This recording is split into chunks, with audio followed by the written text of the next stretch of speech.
Hello and welcome to Rathod Science Academy. Today in this session, we are going to see very important articles that appeared in our today's Hindu newspaper dated 4th December 2025. Let's get started with our discussion. First of all, let us see important articles of the day. First article, it is about government withdraws order on Sanchar Sati app. Already we know about certain details regarding this, what is Sanchar Sati app and why government came up with this order of pre-installing of this app for all mobile manufacturing units, everything. So here again one more update regarding this app is government withdraws order. And this topic is important from governance point of view and even from GS paper 3 on the science and technology point of view as well. Next article, it is about our president emphasizes Indian Ocean strategic role. So this article mainly talking about importance of Indian Ocean. So why our president gave this statement and when our president gave this statement. And actually every year on this December 4th, 2020, December 4th, we'll celebrate this Navy Day. So on this event, our president made one statement regarding importance of Indian Ocean.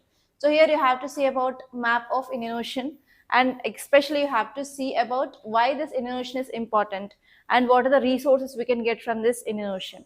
And this topic is at most important from your GS paper 1 geography and as well as from GS paper 3 under defense or inter-security point of view. And now let us see the next article. So this is about man-animal conflict, phrase India's wildlife conservation principles.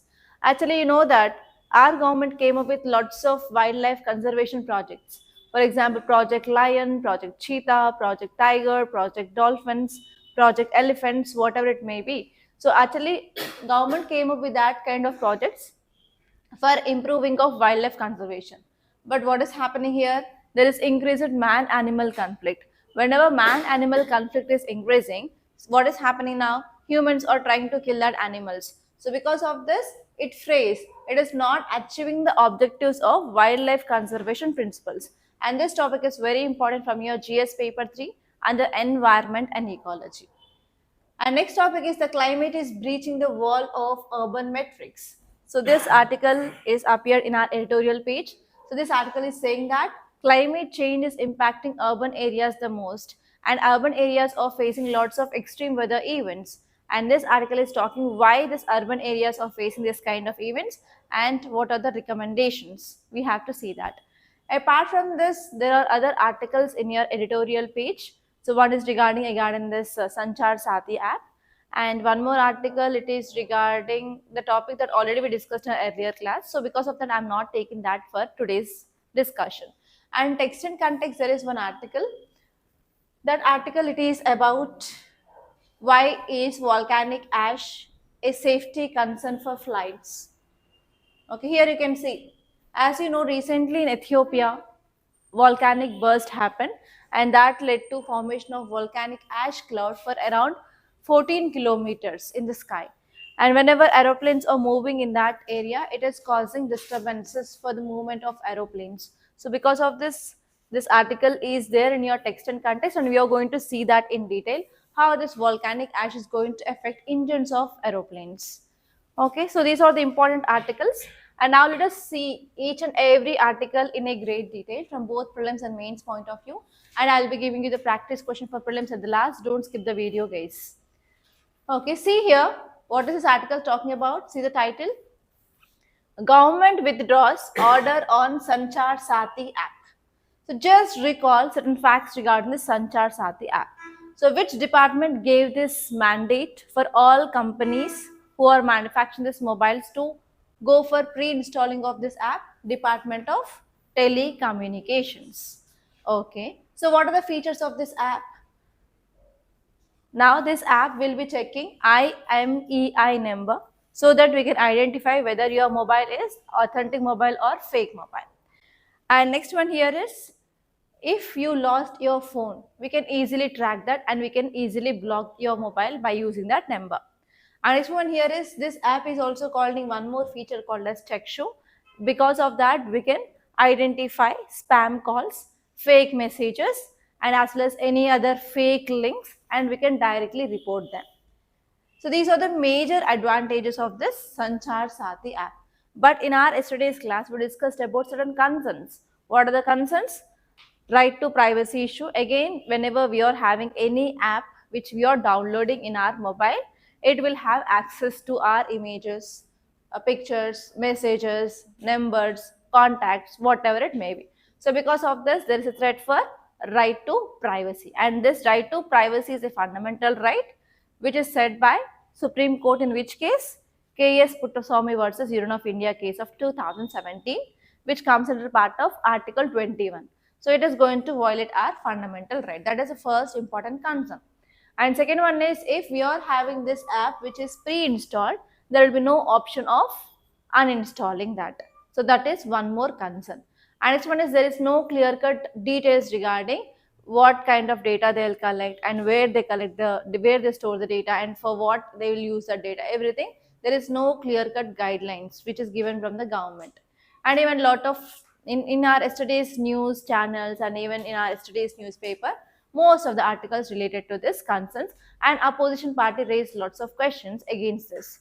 And finally, government said that it is voluntary. If you want to use that, you can use, or else you cannot.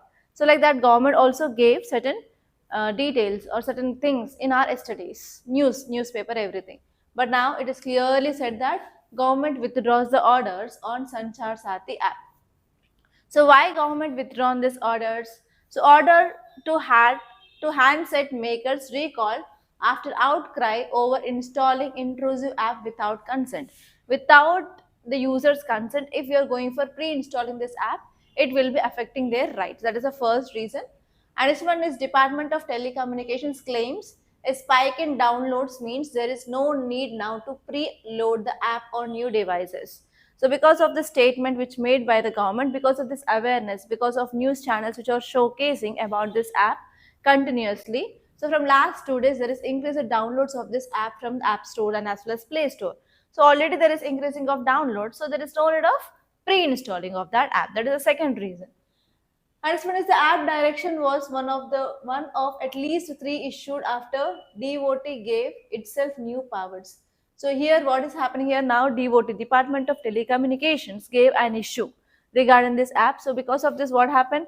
Already everyone had good awareness about this app because of this popularity and increasing of social media awareness, everything. So because of this, they are not going to have this pre-installed.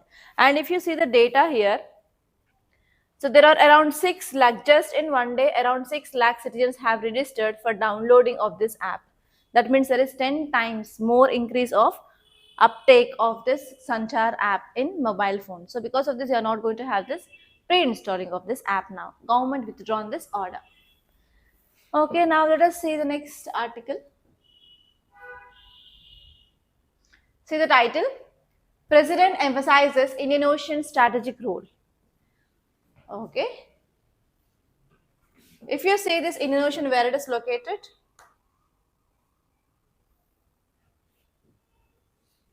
So here we have Arabian Sea. Here we have Bay of Bengal. Here we have Indian Ocean region. So December 4th, we'll celebrate Navy Day. And what is the role of Navy? Navy is one of our defense systems, right? So overall, we have 3 important defense systems in our country. We have Army, Navy, and Air Force. And we are celebrating this Navy Day today. And what is the role of Navy? It has to secure our maritime or water arena, because India is having like very long coastline of around 11,098 kilometers. Now you guys tell me, what is the importance of this Indian Ocean region? Online students, tell me in the comment box. What is the importance of Indian Ocean region? Okay, first important point is, yes, trade. It is important for trade. Apart from trade,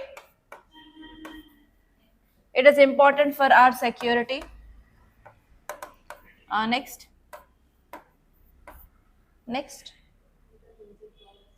Major powers. Okay, that comes in a security. Next. Increasing of incursions or tell me. F? FYB. What is this FYB full form? Free? Okay, for free and open Indo-Pacific region. Okay, free and open Indo-Pacific movement. Okay, next. According to UNCLOS, what is this UNCLOS? United Nations Convention of Law of Seas. What it says? What is internal water? What is territorial water? What is exclusive economic zone? And what is high seas? What is exclusive economic zone? From the baseline till 200 nautical miles area, that area comes under the jurisdiction of that country according to UNCLOS. That means we can exploit whatever the resources which are there under this exclusive economic zone. And Indian Ocean is having very rich minerals, and as well as this area which is very rich in even fisheries also. And recently, you know that India got permission from this International Seabed Authority for polymetallic sulfides exploration in high seas region also, right? That means we need Indian Ocean for raw materials, for minerals, for exploration, and even for fishery sector, everything. Next, other things. Why Indian Ocean is important? Yes, we have Lakshadweep and Andaman Nicobar. They are very famous for what? Tourism sector. Next, come on, think. Huh? Monsoons how? Tourism, coral reef, Lakshadweep. Next. Okay, even Indian Ocean plays an important role in Indian monsoon, Indian Ocean dipole movement. Okay, next. Okay, fishing sector. I'll write that also. Okay. Fishing sector. Next. That's it. Or can you want to add any more points? Online students, tell me. Indian Ocean region. Okay, now you guys tell me what are the threats in our Indian Ocean region?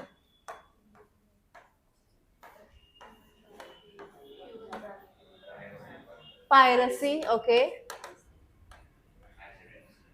Trafficking. In this trafficking, we can see drug trafficking, human trafficking, all trafficking here, okay. Next. Okay, accidents or oil spills. Next. Piracy, trafficking, accidents or oil spills. Next. Chinese presence is also increasing. Yes. Okay, increasing of Chinese presence. Next. Okay, terrorism. Next, come on, think. Online students, tell me. Trafficking, smuggling of goods, arms, humans.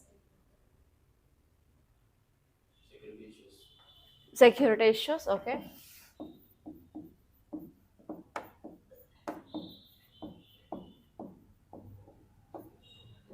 Okay, so now my question is how this Navy plays a very important role to addressing these threats. Is Navy important for us? Okay, how? And what kind of operations did it in the recent past? And what is the role of Navy for improving of security in this maritime arena? Think. Now think about what is the role. What is the role of Navy in addressing these threats? Is really Navy helpful for Indian security or not? How? Okay, Navy plays very important role in maintaining of international borders. Okay, international borders. Next. Enemy. Okay, we are going to have proper surveillance in this water area so that we can maintain proper surveillance in this region. Okay, next. Yes, we are going for patrolling in this area. Next. And recently, have you seen lots of reels? What is happening in this Sri Lanka? Cyclone Sengal. Yes, and even Cyclone Ditwa. So because of this, what is happening here? Cyclone Senior and Cyclone Ditwa, which has affected this Southeast Asian nations the most. And you can see like India is also helping those countries. And recently we launched one operation. What is that? Operation Sagar Bandhu. In that operation, we are helping which country? Sri Lanka. So who is taking all those roles and responsibilities? Again, Navy. That means Navy will also focusing on humanitarian assistance to different countries. Next, come on, think in that way. Observation is very important. It is not like what is there in the book, I'll mug up and I'll write. It will be not like that. Come on, think. Okay, now let us see this article clearly.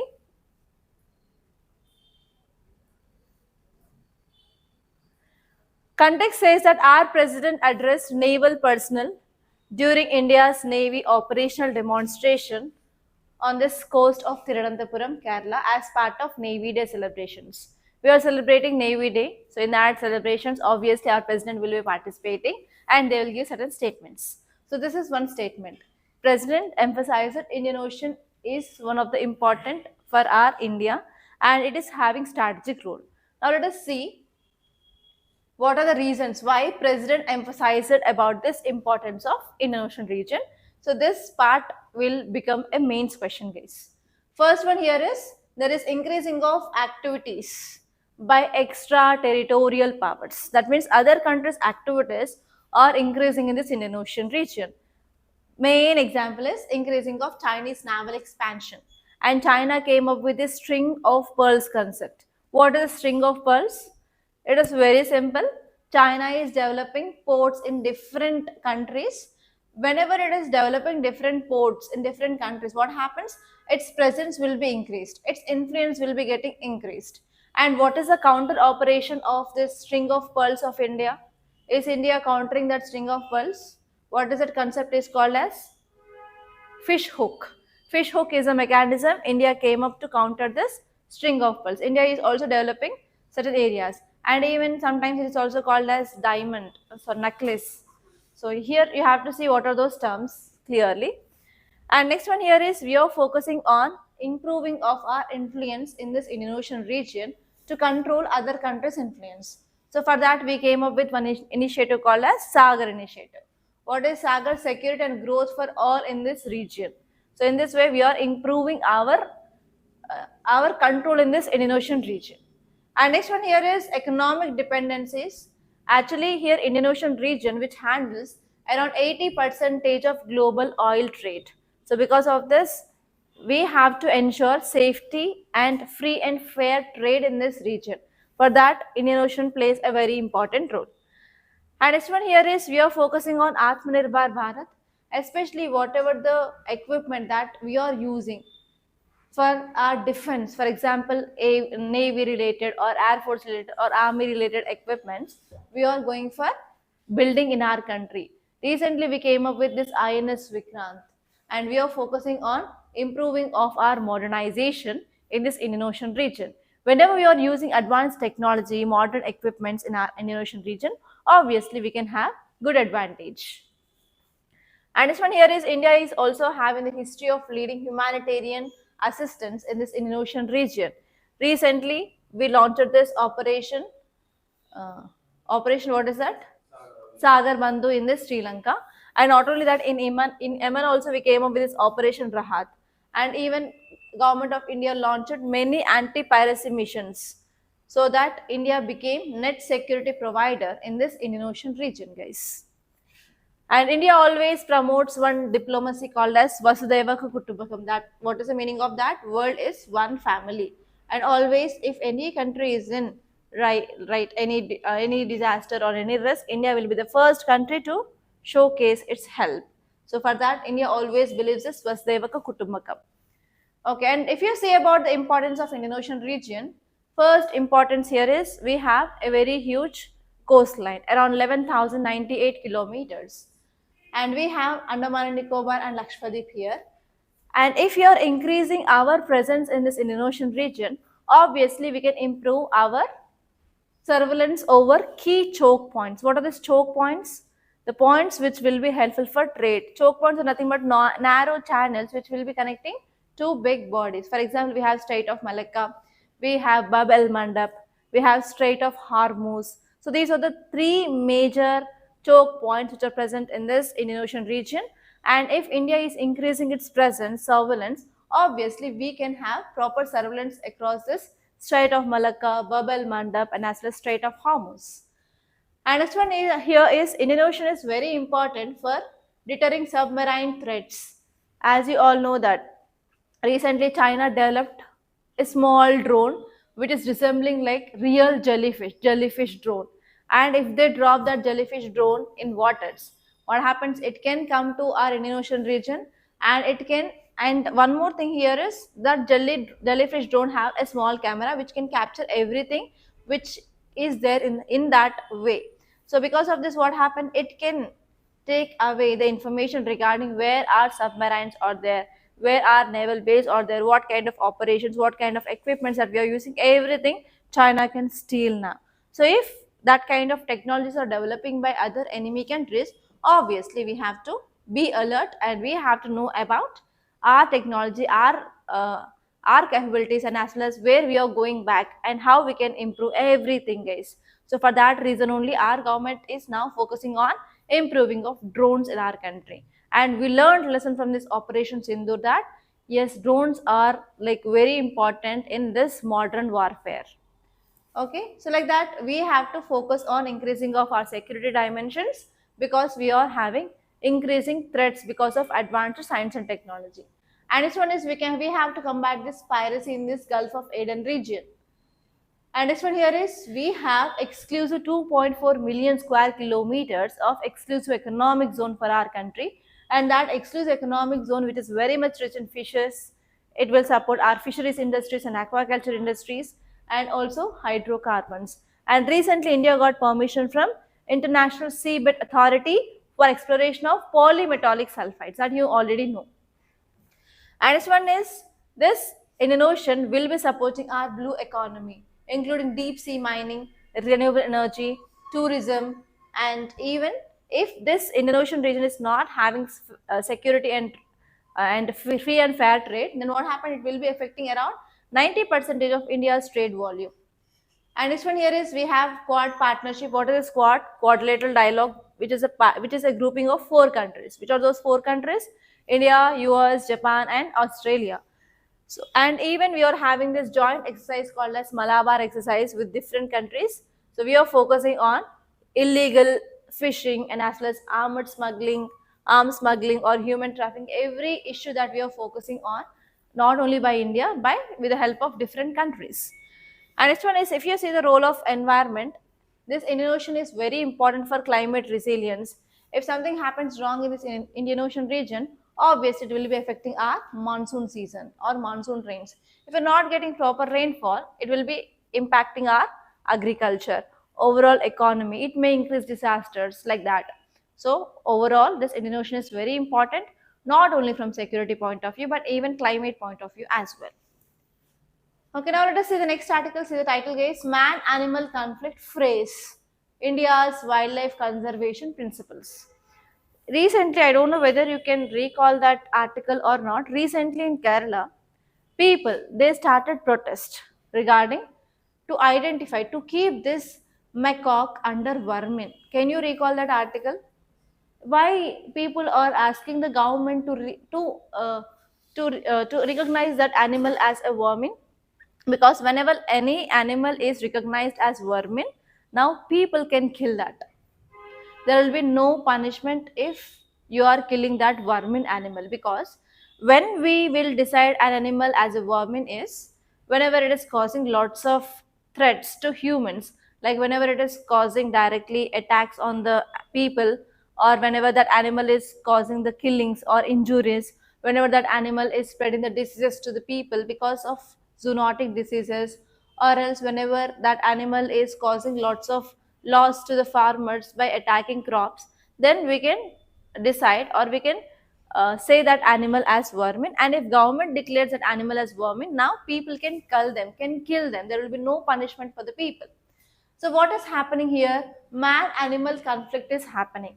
Why man-animal conflict is happening? What is meaning of man-animal conflict?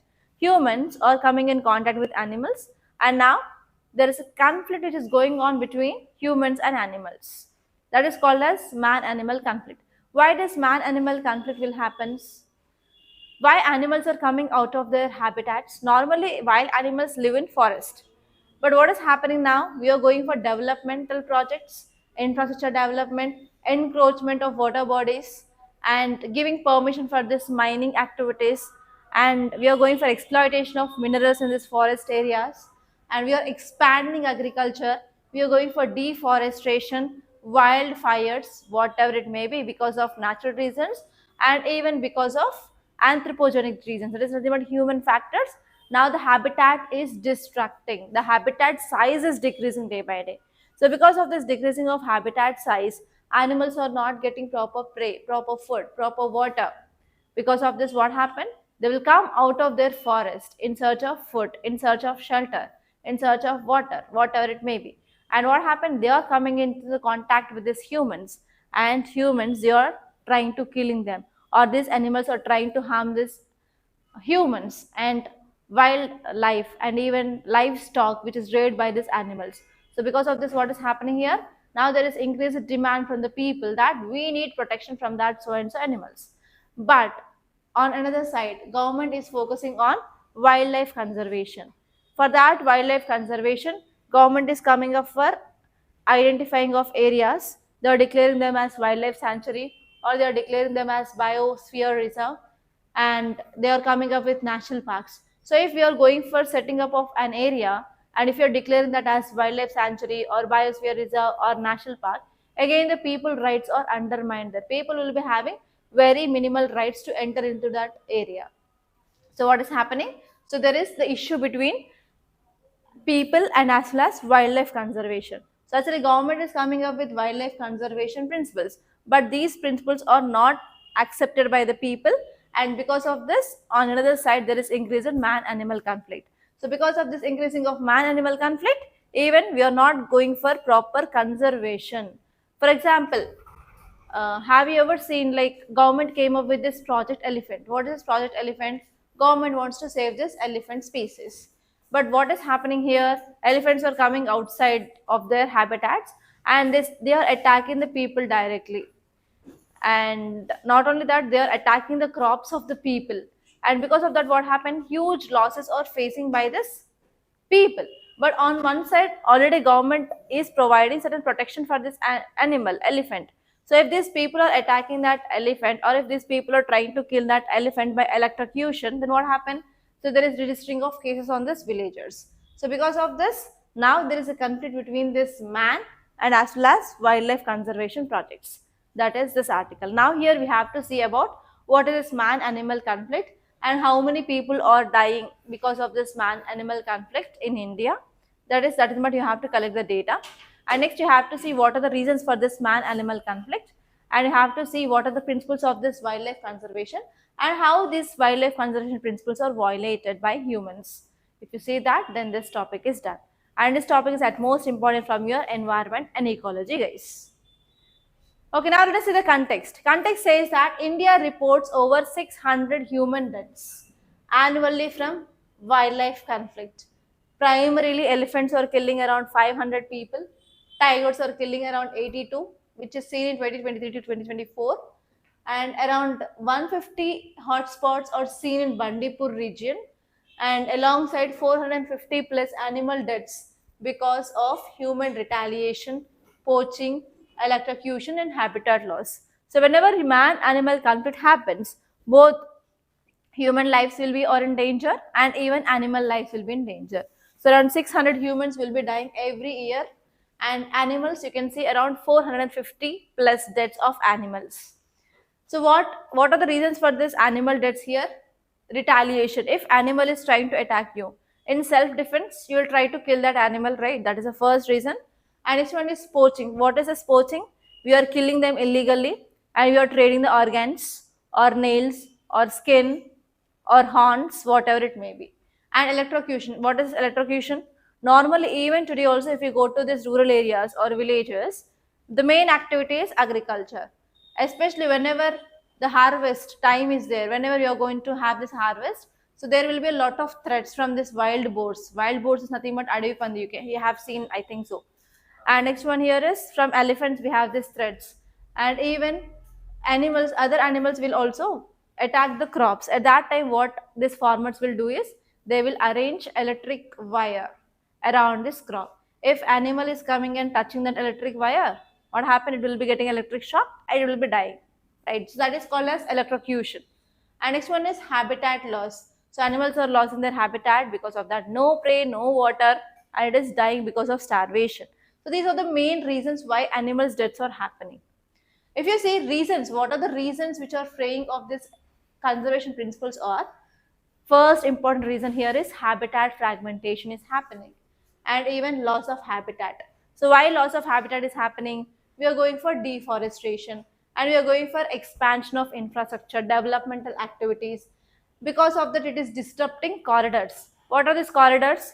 Corridors are the routes which are mainly followed by certain animals while moving from one area to another area. For example, we have tiger corridors, we have elephant corridors. So they will move in certain pattern. Those are called as corridors. If you are going for infrastructure there, development there, obviously it will be affecting the corridors. Because of that, it will force animals like elephants to go into farmlands and it will be attracting herds in Assam and Odisha. So because of this, it mainly violates the principle of habitat connectivity. Whenever we see about this Project Tiger, so Project Tiger is implemented by National Tiger Conservation Authority. So in that Project Tiger, so there is one important principle, that is we have to connect habitat, one habitat to another habitat. But if you're going for developmental projects like laying of a railway or any roadway or any ropeway, it is affecting that habitat connectivity. So this principle of conservation is getting affected because of infrastructure development. Okay. And this one is population pressure and overcrowding. So India is having around 18% of global population. Across the globe, whatever the population is present, in India we have 18%. And what is the land we have? Just 2.4% of land of globe which is there in India. But it is giving life for around 18% of global population. So what is happening here? Because of that, the increasing of land which is used by people is increasing. Because of that, the habitat of this elephants, habitat of this forest animals is decreasing day by day. So if whenever there is increasing of population, what happen?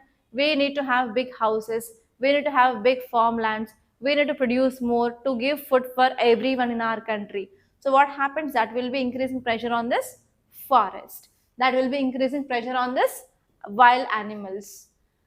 And next one here is even climate change is also leading to this migration.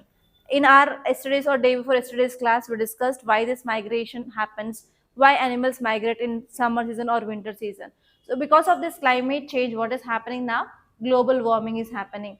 And even in Telangana also, we experienced cold wave in Hyderabad, right? That means what is happening? Climate change also leads to migration. That is very much highly seen in this wild animals. And next one here is economic and livelihood dependencies. Farmers, they are losing their crops because of these animals, and especially elephants, boars, deers, they are fueling demands to declare species as vermins. So whenever farmers are losing their crops, obviously what will they say? I want to kill that animal. Those animals are crossing or creating havoc. So if they are demanding that that government has to list them in the vermins, then what happens?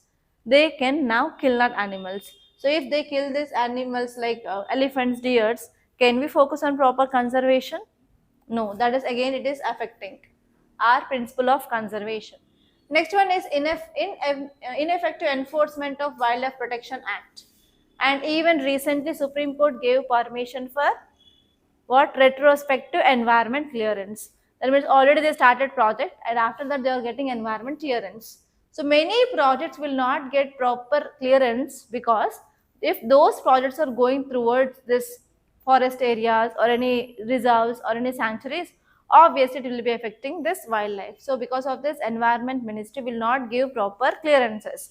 But now Supreme Court cleared that. That means now we are going to have a back route to get clearance after once the project is started. Again, it is going to affect our conservation principles once again. And next one is tribal communities once coexistent now face conflict from modernization. So where these tribal people used to live? Tribal people used to live in forest. and they used to have cohabitation with these wild animals, and they know the local technologies, local methods how to conserve that animals. But now they are also facing problem with this modernization and forced displacement, land alienation. So because of this, now even these tribals are not available in that area to protect them. This is also one problem that we are facing nowadays. Okay, what are the impacts on this wildlife conservation principles? First one is there is a principle called as net security provider for biodiversity. We are not focusing on that now. And next one here is there is increasing of casualties of humans and as well as animals that will lead to social unrest. That is also one important problem. And next one here is whenever there is a loss of a crop or loss of property, that will increase its burden on this livelihoods of people. Obviously, that will be having impact on income of the people. And next one here is because of this fragmented habitats, what is happening? Now animals are coming outside. So we are not maintaining proper ecological balance. Number of animals we are not maintaining in the habitats or forest. Because of that will be affecting food chains and as well as food webs. That will cause us ecological imbalance. And we have some legal and ethical challenges. What are those legal and ethical challenges? If people are protesting or if people are demanding to list any animal as vermin, now what happened? They can kill that animals. So because of this, again we are having legal and ethical challenges. Can we kill that animal just by listing them under vermin or not? Okay, now let us see the next article. See the title, guys. The climate is breaching the wall of urban metrics. So here this article is talking about climate change and impact on urban areas. As you all know that rural to urban migration is increasing at a very faster pace. So why people are migrating towards urban areas? Because of pull and push factors. You know about what are the pull factors and what are the push factors. You have studied that in your society class, and even in your geography also you'll be studying about this pull factors and push factors. So what are the push factors? The place where you are living, which are pushing you to go to other areas, are called as push factors. If you are living in rural areas, if there is no proper livelihood opportunities, no employment, no proper health services, education services, then what happens? You will try to come outside. Okay, where you will go now? You will shift to this urban areas. That kind of factors are called as push factors. And what are the pull factors? Hyderabad is attracting you. So what are the factors which are attracting you from Hyderabad? Those factors are called as pull factors. For example, better education, better healthcare, better standard of living, better livelihood opportunities, better employment opportunities. So all those will be come under this pull factors. So what has happened? Because of this pull factors and push factors, now there is a very high scale of migration from rural to urban areas are increasing. Whenever the population in these urban areas are increasing at a very faster rate, can we go for proper sustainable development? No, we'll go for rapid expansion of cities. Whenever we are going for rapid expansion of cities, what happens? We can get disasters. Especially, I think you might know about this Dharavi slum of Maharashtra. Dharavi is the largest slum. What is happening here is whenever there is increasing of rural to urban migration, if you are not having proper development, if you are going for improper management, improper development and faster expansion of cities, that will lead to formation of slums. And again, because of this climate change, what are the problems faced by urban people or urban areas will be more affected by this slum areas, guys. Okay, so that is about this article. Actually, this article is talking about climate change and how it is impacting urban areas. So here this article is saying that urban areas are failed to account for climate extremes, especially some metropolitan cities like Delhi, Mumbai, Kolkata, Chennai are examples that they are not having climate resilience infrastructure. If you see the recent events, Mumbai, every year Mumbai will be in news for floods, and even Chennai will be in news for floods. Bangalore, you know about this condition of Bangalore. If there is even a small rain, roads will be clogged. There is no proper drainage system at all in this Bangalore. And even Hyderabad, you can see about Hyderabad.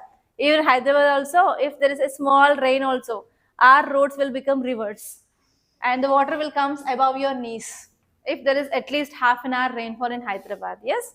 So because of this, what is happening? We are not having proper climate resilient infrastructure in this urban areas. And next one is heat waves and cold waves. What are the heat waves? Whenever there is increasing of temperature, that is called as heat wave. Whenever there is decreasing of temperature below 4.5 degrees centigrade normal, that is called as cold wave. And recently in Hyderabad, we experienced this cold wave. And now even that cold wave is seen in this Delhi. And before that, Delhi used to have this heat wave. And not only that, even other countries, in other countries also, in other countries, urban areas also, they are facing this kind of problem. But they are having technology, but India is lacking that technology. The reason here is because of rapid expansion of cities without proper development. Okay, now if you see about this urban population hit 590 millions by 2030, and they are going to emit 70% of carbon dioxide emissions. It is nothing but greenhouse gas emissions. And 37% of these urbans, they built environments by straining the ecosystem. Okay, whenever there is increasing of population, we have to provide proper housing facilities and proper roads, proper infrastructure, everything, right? If you're focusing on these developmental activities, we are going for increasing of more concrete, more cement, more tar. Because of that, what happened? It can absorb more amount of heat and it will be releasing in the evening times. Normally in the evening times, it will be like warm. Yes or no? Have you ever observed this? If you compare the temperature with this rural areas and urban areas, where we can see more heat, urban areas. So because of this, whenever we'll get summer holidays, where we'll go to? We'll go to rural areas, villages, because the temperature is low there. Okay, so here this article is saying that there is haphazard urbanization, there is increased concrete use, and even you know that what are the wetlands, what are the small lakes, ponds are there, we are going for encroachment of these areas. There is a second reason they mainly said. Because of this encroachment of these wetlands and because of this clearing of this forest in these urban areas, that is leading to increasing of floods, no proper drainage system. If we have lakes or ponds nearby, if there is any excess rainfall we got, that water will be going into these lakes or ponds. But what we are doing, are we letting them to have these ponds and lakes? No, we are going for encroachment. So because of this, there is no area where this excess water will drain into. And next one is climatic extremes are also increasing. We are having erratic monsoons, and as well as we have increased heat waves, increased urban floods, and Asia is warming 2 times than the global average. Asia is the largest continent, right? And in this Asia, we are seeing more global warming compared to that of other continents, that to twice. That means we are going to have more extreme weather events compared to that of other continents. And this one here is whatever the rankings are there. So we are not getting the good rankings in that because of we are not following proper indicators. And next one here is energy and pollution is also increasing. As you all know that in urban areas, everyone will be having their own personal private vehicle. Not even one. They will be having 3, 4, 5 based on their economic status, everything. So because of this, the usage of this public transport had been minimized. Because of this, there is increased pollution in our atmosphere. And next one here is there is weak enforcement of laws like National Clean Air Management programs. We are not improving, and even wetland is lost more in our urban area. So because of this, further more exaggeration of extreme weather events. And if you see what is the impact here is if our urban areas are not having this climate resilient infrastructure, what happens? There will be increasing of health and human toll. There is increasing of deaths. Normally, if you see in the summer season, because of this extreme heat stroke, so and so people died, you will be getting lots of news regarding this deaths of people during the summer season. And next one here is respiratory problems will also increase because of air pollution. And next one here is economic strain. Economic strain is nothing but whenever we are not having proper climate, obviously it will be having impact on agriculture, impact on the health of the people, and impact on infrastructure. So because of this, what happened? There will be increased burden on the government. And next one is ecological breach can happen, and even social inequity. Social inequity is nothing but marginalized or vulnerable group of people will be more suffered than compared to that of rich people. That is called as social inequity. And next one is policy is also failed many a times to address this kind of problems, guys. And what can be done here? we can take some immediate measures. Immediate measures are nothing but, please make a note, climate risk overlay zone mapping. Immediately, every city has to come up with mandatory climate risk overlay zoning, and we have to ban new construction on this wetland or floodplains so that we can restore 50% of our water bodies by 2030. And in urban areas, we have this concept called as urban heat islands. Urban heat islands is nothing but, in urban areas, we will be having concrete structures, apartments, roads, etc. They will absorb more amount of heat, and during evening time that will be releasing back. This concept is called as urban heat island. So here, to control this urban heat island, every city has to come up with heat action plans. Those are the immediate steps. And regarding governance and finance, we need to have one mission. We have to launch National Urban Climate Resilience Mission, and for that we need to have proper funds. So we need to get proper funds. In that, we can go for increasing of per capita green space and flood free days, and we have to focus on air quality index. And we can also go for increasing of shade areas in our urban areas, like improving of urban afforestation methods. And we have to mandate cool roofs with green cover, and as well as we have to go for awareness among the people to use this public transport over the private vehicles. And next one is, we can install sensor based flood and heat alert system in all million plus cities. And we have to incentivize spawn city features. Spawn city is nothing but, China came up with this technology of spawn cities. So what happens here is, whenever the rainfall happens, the road, whatever it is there, that will be absorbing the water. So road will not allow this water to flow freely, that water on that road, as we can see in this Hyderabad or any other area. So we can create this kind of spawn cities, okay, through which we can control this urban floods to some extent, guys. So these are the things that you have to remember. And now let us see the next article. See this, guys. Why volcanic ash is safety concern for flights. So recently, which volcano burst happened? Haile Gubbi volcano in Ethiopia. And after 12,000 years, this volcano burst happened, and it released lots of ash into the atmosphere and formed ash cloud, and it's around 14 kilometers.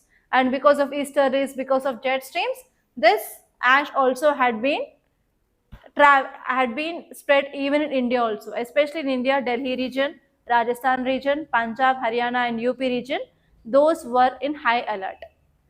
Okay, so what has happened here is, because of this volcanic ash, if aeroplanes are flying, so how this mechanism of aeroplanes works? So aeroplanes will be carrying the fuel. For example, you know how to drive two-wheeler, right? So whenever you are driving two-wheeler, every two-wheeler will be having silencer. What is silencer? What is the function of the silencer? What it will does? Release smoke. Okay, if it has to release smoke, from where it will be taking air to burn this fuel. So normally we will be having fuel tank in our vehicles, right? In that fuel tank, we will use either petrol or diesel based on that engine. And what happens now? We have to burn this fuel so that it will give energy for the vehicle to move. And after burning, what happened? Whatever the exhaust is there, that will be coming out from the silencer, right? In the same way, these aeroplanes will also work. So aeroplanes will be taking atmospheric air, which is having oxygen. By using that oxygen, whatever the fuel which is there in the fuel tank will be getting burned, and that will be giving energy to move. So what is happening now? Whenever aeroplane is flying in this ash cloud, what happened? It will be taking inside ash also, right? So whenever we are taking inside the ash, what happens with this oxygen content? Oxygen content will be less or more in that ash? Obviously less. We will be taking dust particles into the engine now. So because of this, what is happening here is, it is becoming solid. Okay, so see here, just read this second paragraph, then you will understand the mechanism of aircrafts. So here, aeroplanes and as well as jet engines, they works by sucking in air, squeezing it and mixing it with fuel, and it will be burning. Okay, so this is the mechanism. It will be taking atmospheric air which is having oxygen, and it will be mixed with the fuel, and now Oxygen, you know that oxygen is the gas which will be helpful for combustion. If you want to put off the fire, we'll be using carbon dioxide.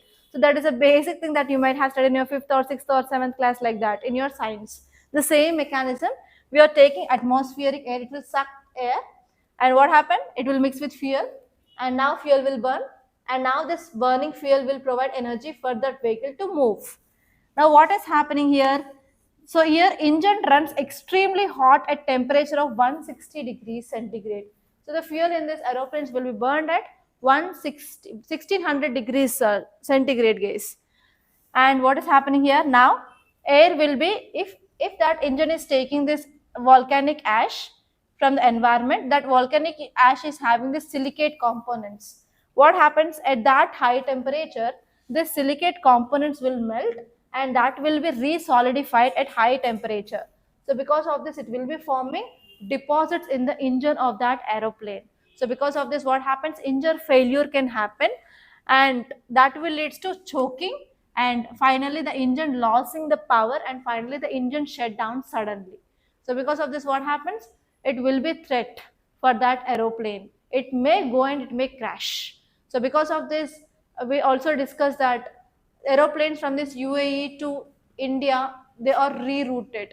They are not going in that way. We came up with the rerouting of this aeroplanes, and suddenly we cancel lots of flights because of this reason. If volcanic ash is there, if this engine is taking that volcanic ash, if it is mixing with the fuel, if it is burning at the very high temperature, that sulfides will melt, and it will form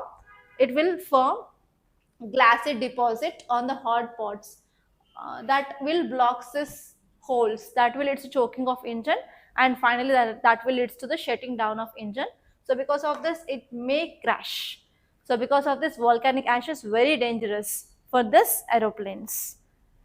Okay, so this is the mechanism, guys, why we cancel flights and why we rerouted flights. This is that reason.